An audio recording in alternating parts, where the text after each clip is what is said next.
Sociedade do Cansaço. Byung-Chul Han. Capítulo 4. Vita Activa. Segunda parte.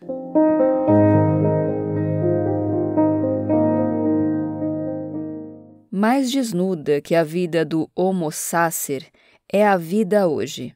Homo sacer é originalmente alguém que foi excluído da sociedade em virtude de um delito.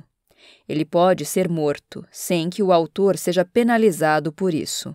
Segundo Agamben, o Homo sacer representa uma vida absolutamente passível de ser morta. Ele descreve como homines sacri, também os judeus nos campos de concentração, os prisioneiros de Guantánamo, os que não têm documentos, os que pedem asilo, que aguardam em um local neutro para sua deportação, ou também os doentes em estágio terminal das UTIs, que apenas ainda vegetam presos aos seus tubos. Se a sociedade pós-moderna do desempenho reduz a todos nós como vida desnuda, então não apenas as pessoas que estão à margem da sociedade ou as pessoas em situações excepcionais, portanto não apenas os excluídos, mas todos nós, indistintamente, somos homines sacri. Todavia, eles têm a especificidade de não serem absolutamente passíveis de serem mortos, mas de serem absolutamente não passíveis de serem mortos. São como que mortos-vivos. Aqui, a palavra sacer não significa amaldiçoado, mas sagrado. Ora, a própria vida desnuda despida é sagrada, de modo que deve ser conservada a qualquer preço.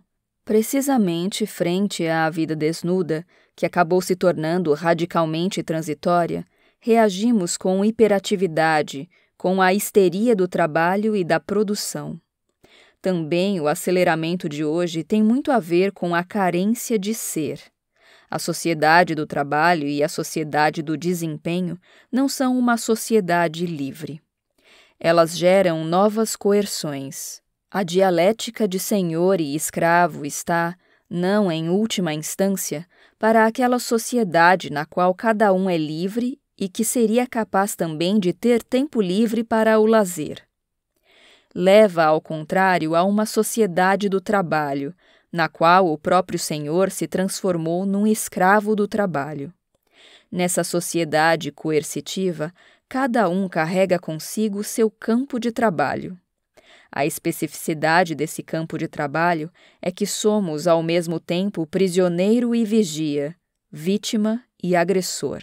Assim, acabamos explorando a nós mesmos. Com isso, a exploração é possível mesmo sem senhorio. Pessoas que sofrem com a depressão, com o transtorno de personalidade limítrofe, ou a síndrome de burnout, desenvolvem sintomas iguais aos que apresentam também aqueles muçulmanos nos campos de concentração. Nota de rodapé. Muçulmano era o apelido pejorativo dado àqueles prisioneiros dos campos de concentração na Segunda Guerra Mundial que, em função de sua debilidade física e mental, não passavam de esqueletos ambulantes. Nota da tradução. Fim da nota de rodapé.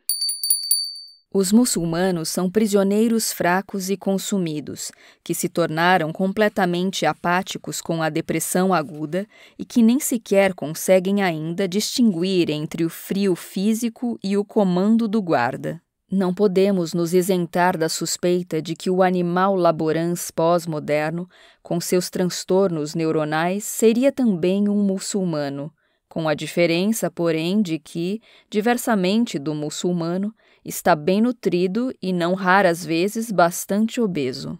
O último capítulo da vida da Vita Activa de Hannah Arendt trata do triunfo do animal laborans.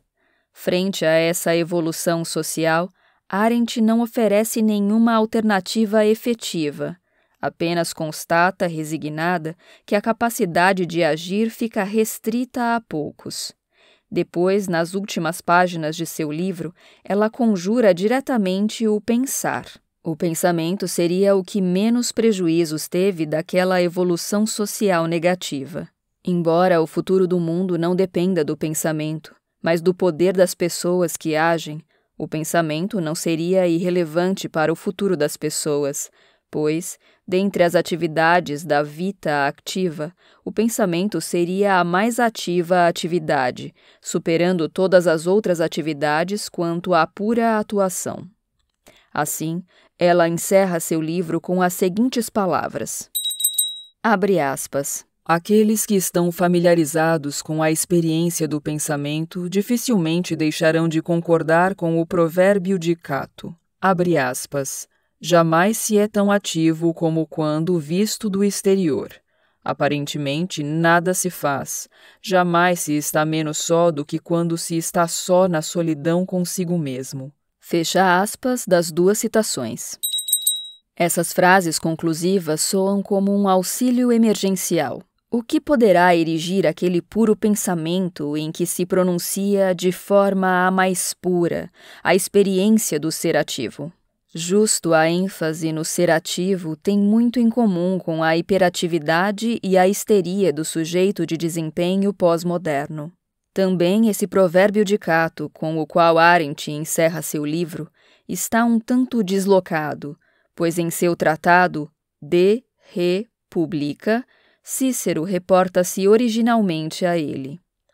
Na passagem mencionada por Arendt, Cícero interpela seus leitores a afastar-se do fórum e do burburinho da multidão e retirar-se para a solidão de uma vida contemplativa. Assim, logo após ter citado a Cato, ele louva propriamente a vida contemplativa, não a vida ativa, mas só a vida contemplativa é que torna o homem naquilo que ele deve ser. A partir daí, Arendt quer louvar a vita activa. Também aquela solidão da vida contemplativa não se coaduna, sem mais, com o poder do homem ativo, conjurado sempre de novo por Arendt. Por volta do final de seu tratado Vita Activa, sem querer, Arendt acaba falando a linguagem da vida contemplativa.